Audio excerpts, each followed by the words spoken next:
बच्चों, आज हम लोग दो संधियां देखेंगे जो परीक्षा के दृष्टि से उपयोगी है और वर्तनी में जिसका अति महत्वपूर्ण योगदान है। वो दो संधियां हैं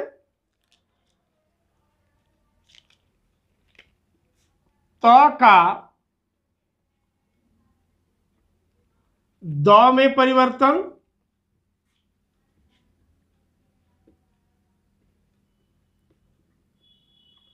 और द का पुनः त में परिवर्तन।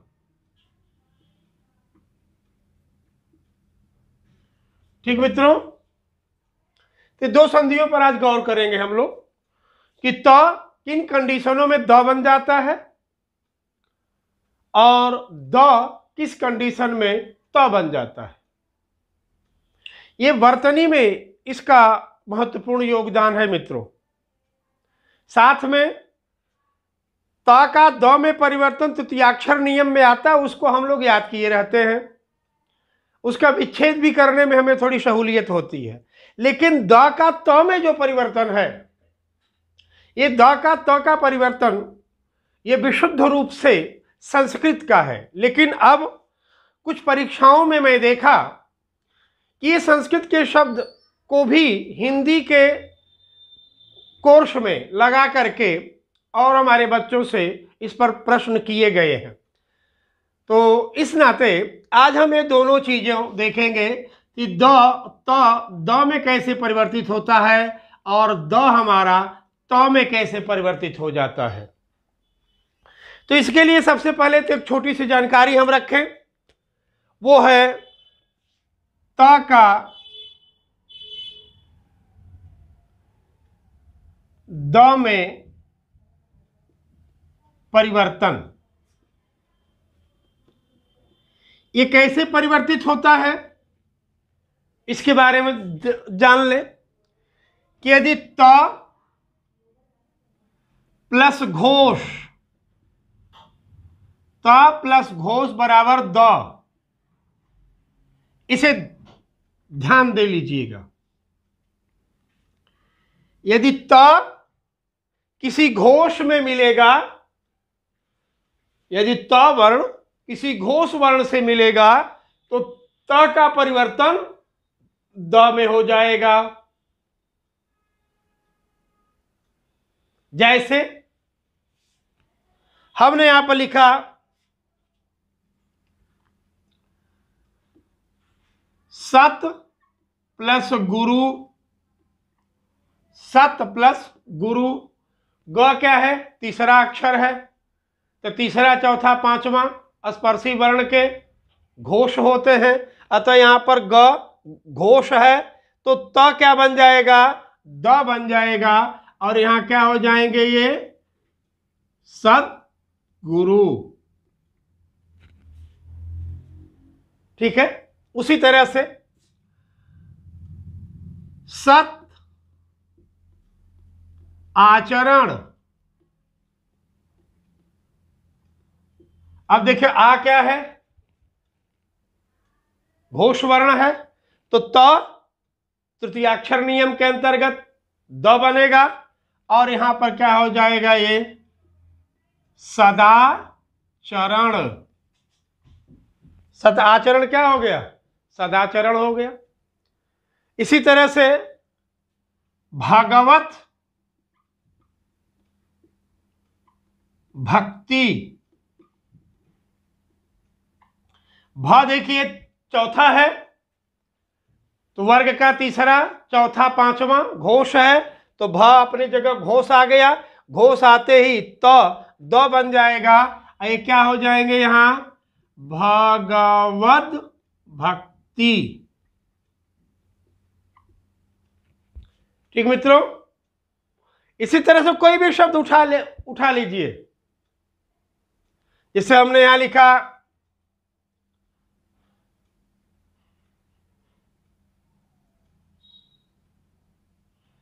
सत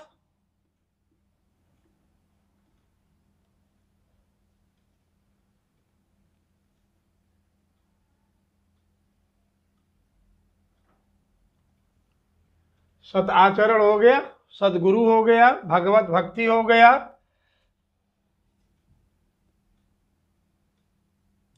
आशा कर लेते हैं। सत आशा क्या हो जाएगा यहां?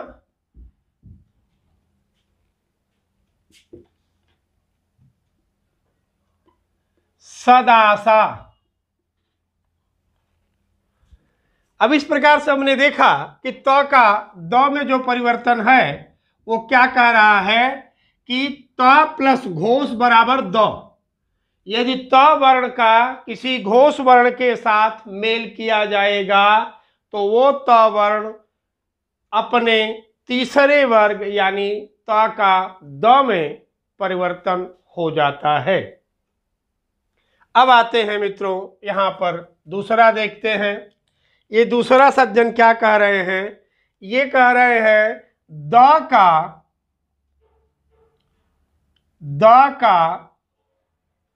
त में परिवर्तन,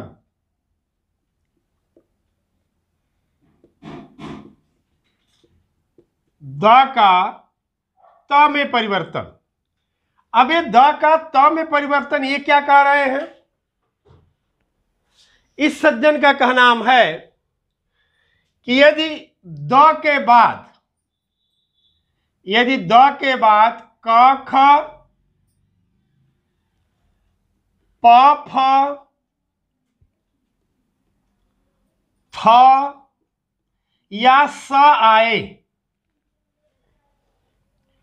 क ख प फ थ या स आए तो द त बन जाएगा। द क्या बन जाएगा? त बन जाएगा। यदि द के बाद क ख प फ थ या स आए तो द त बन जाता है। ठीक मित्रों, कैसे? देखिए यहां हमने लिखा यहां तद प्लस काल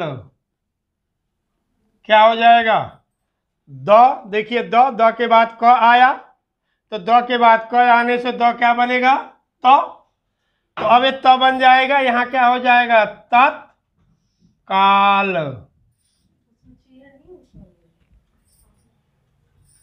ठीक है। उद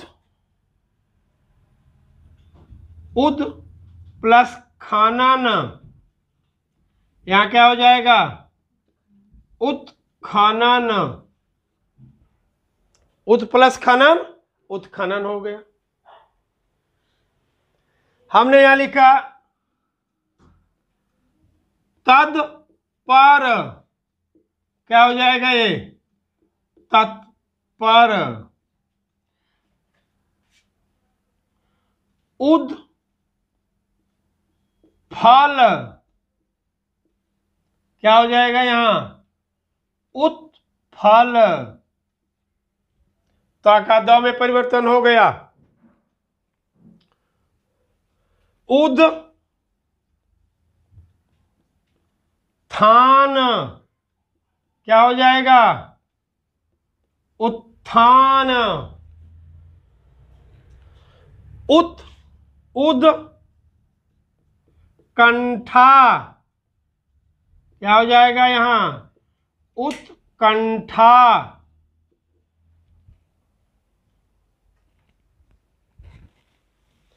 अब देखो मित्रों, ये संधियां अधिकतर पहले नहीं पूछी जाती थी क्योंकि ये इनका संबंध सीधे सीधे संधि के संस्कृत के संधियों से आते हैं।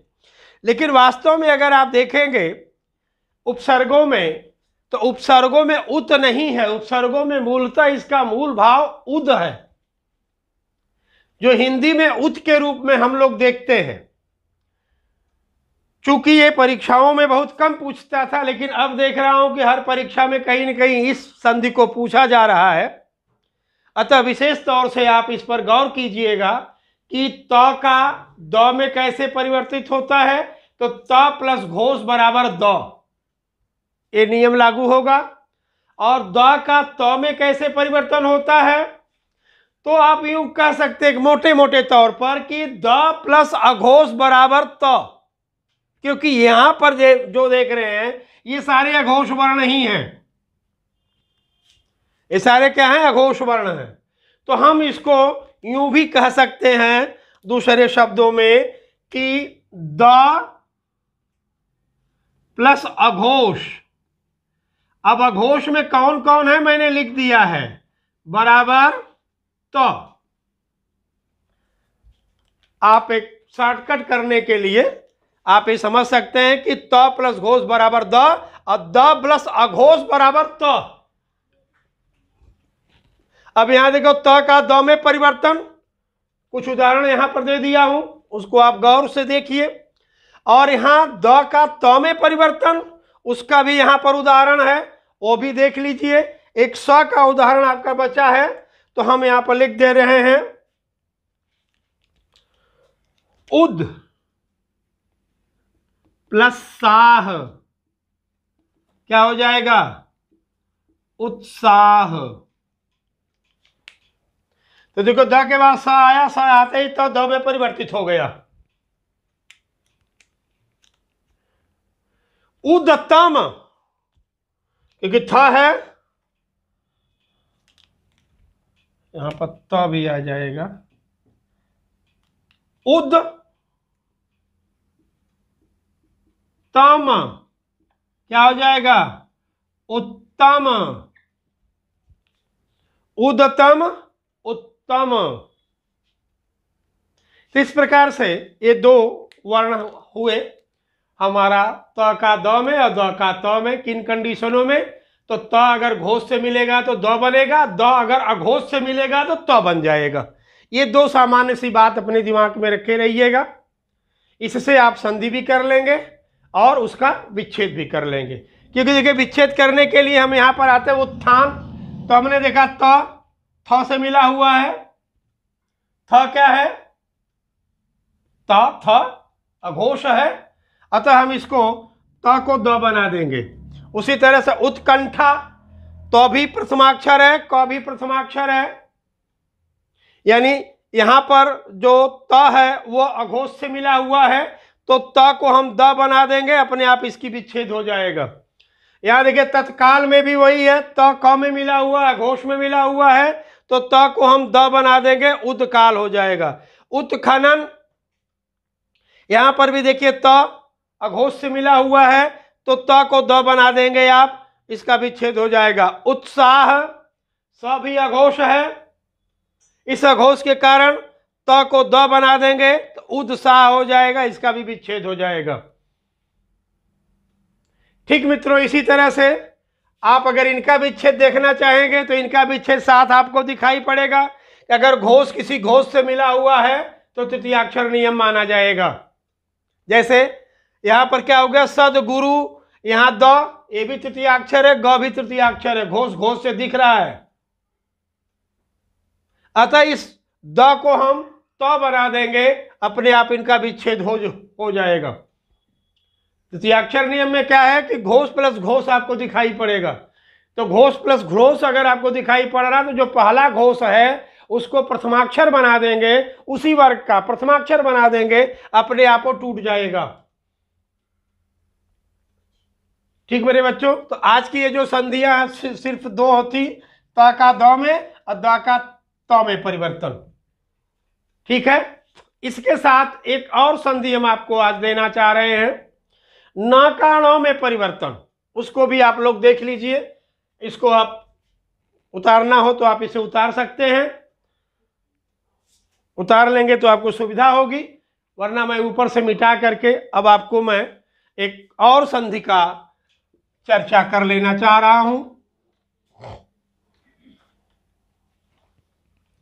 वो संधि है हमारे न का ण में परिवर्तन।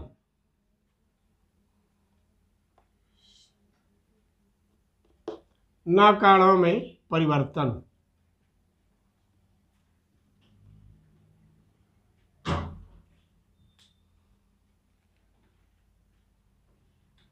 बहुत सामान्य सा है ये, और इसका एकमात्र सूत्र है कि यदि पूर्व पद में ना आए, यदि पूर्व पद में कहीं पर भी इसमें हलंत नहीं रहेगा मित्रों, ठीक है, इसमें हलंत नहीं रहेगा, पूर्व पद में कहीं पर भी ना आए और उत्तर पद में कहीं पर भी री, र और श आए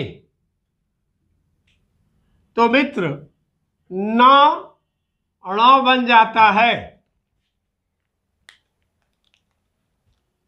ठीक है। यदि पूर्व पद में कहीं पर भी न आए और उत्तर पद में कहीं पर भी री, र, श आए तो न ण बन जाएगा। कैसे, ये देख लीजिए इसका उदाहरण।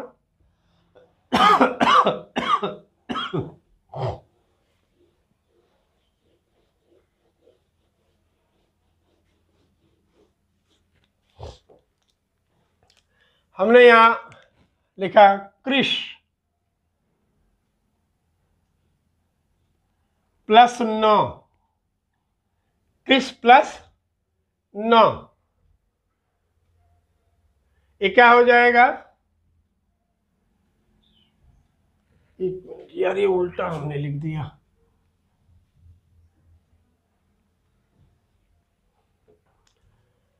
री, र, श के बाद यदि कहीं पर भी न आए तो न ण बन जाएगा। तो कृष प्लस न, अब देखिए यहां पर श आ गया, इस स के बाद न आएगा तो न ण बन जाएगा, यहां पर हो गया कृष्ण। इसी तरह से विष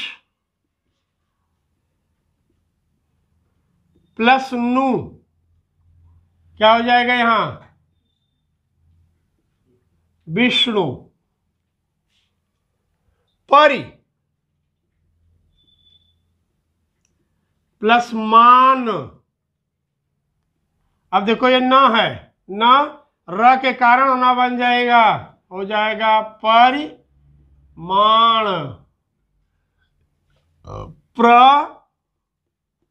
नाम, प्रणाम।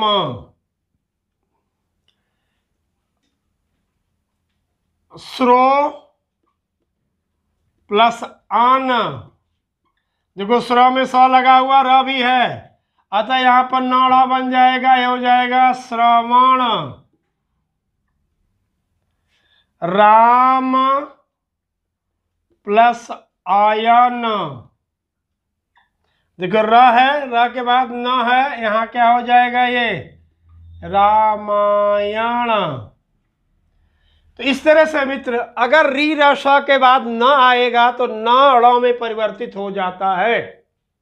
सारे उदाहरण आपके सामने यहां पर है। हमने यहां लिखा हरि प्लस न, क्या हो जाएगा? ये हरिण। ये सारे उदाहरण आपके सामने है मेरे बच्चों। तीन संधियों को हम लोगों ने देखा। त द में परिवर्तित होता है, द त में परिवर्तित होता है। ये दोनों वर्तनी के लिए भी बहुत आवश्यक होते हैं और विच्छेद करने में भी इनका योगदान रहता है। और तीसरी जो संधि हमने देखा, न का ण में परिवर्तन। ठीक मित्रों, ये परिवर्तन आपके सामने आ गए हैं, इनका हमेशा याद रखिएगा। अगर विच्छेद करने को आ रहा है और आप देखिए ण के पहले कहीं पर भी री, र, स है तो उस ण को न बना देंगे, अपने आप इनका विच्छेद पूरा हो जाएगा। ठीक बच्चों, आज की संधि और आज की क्लास यहीं पर हम ये करते हैं। आप लोगों से एक आग्रह है कि शेयर और कमेंट्स ये करते रहिए ताकि मेरे बच्चों हर वीडियो आप तक डेली पहुंचती रहे। इसलिए सब्सक्राइब करना, लाइक करना, इसको आप लोग मत भूलिएगा। ठीक है, तो आज की क्लास यहीं पर ओके।